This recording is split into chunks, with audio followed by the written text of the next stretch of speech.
I wanted to make a series about practice, about how to practice smarter so that every time you find yourself with those 5 minutes, 10 minutes of practice time, you're able to get better each and every time. If you're having trouble finding practice time too, please let me know in the comments, and we're gonna talk about how to get through this together.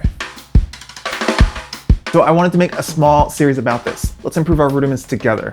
Our single strokes, our double strokes, paradiddle variations, the things we need as drummers in order to make music without hitting those technique roadblocks. We've all been in that place where you are playing with a band and you're playing on stage and you just imagine up the most perfect fill. It's gonna go right here, and you say to yourself, I'm gonna go for it, I'm gonna play this fill, I'm gonna knock it out of the park. And you go to play that fill and you fall flat on your face, your sticks go flying, the band looks back at you funny. Well, I know this because I've definitely been there before.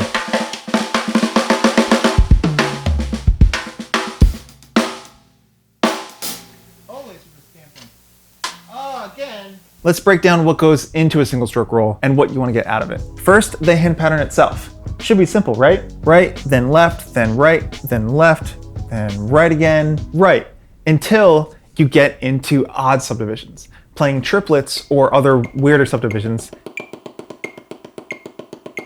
is going to have you land on the opposite hand every measure than the previous one.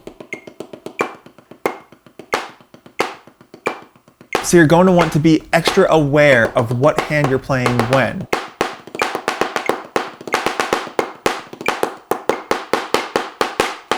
And that brings us to element 2. Awareness of subdivisions is everything. Your ability to accurately subdivide time into smaller equal parts is one of the most important skills that you can develop as a musician. And that's what we're gonna focus on today. If your subdivisions are strong, then your single strokes will be too. Here's the secret I've found to getting single strokes to sound great. You have to be able to play them slow. I know what you're thinking. Yeah, Dimitri, play it slow, practice it slow. I've heard it before, I do it, I already got that. But here's the key thing to remember. It's not enough to just practice slow. The secret is to practice slow and perfect. Make sure that each and every element of your technique, timing, sound, and dynamics are all completely consistent at a slow speed, and most of the battle is already won. And here's another secret. You need to be able to accurately assess your timing. Being able to hear whether that second 16th note is slightly rushed, or if you're playing the last 16th note in a bar a hair behind, it can make all the difference. Recording yourself can help a lot with this. Once you record yourself playing those single strokes slowly with a metronome and you listen back, you'll be able to hear when you flame with a click and when you're on. Listening for when these notes are off, teaching yourself to be that critical of your own timing, that is the key thing to learn. Okay, so how do we get our single strokes up to speed? Well, like I said earlier, the key is consistency and patience.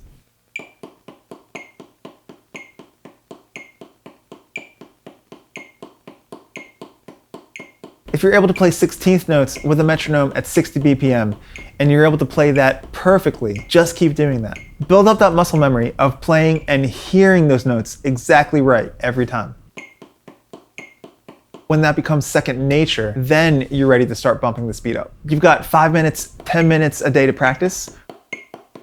Play 16th notes at 70 BPM every day for a straight week. Make sure it's perfect and put that time in, and then rinse and repeat. 80 BPM is the same thing. Make it consistently perfect and put that time in. Burn it into your muscle memory.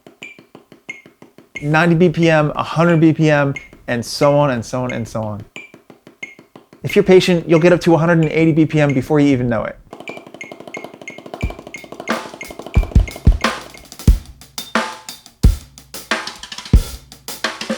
And there you have it. If you want to play fast, you have to hear the notes fast in your head. You have to be able to mentally subdivide accurately first. Take that a step at a time and you'll be there before you know it.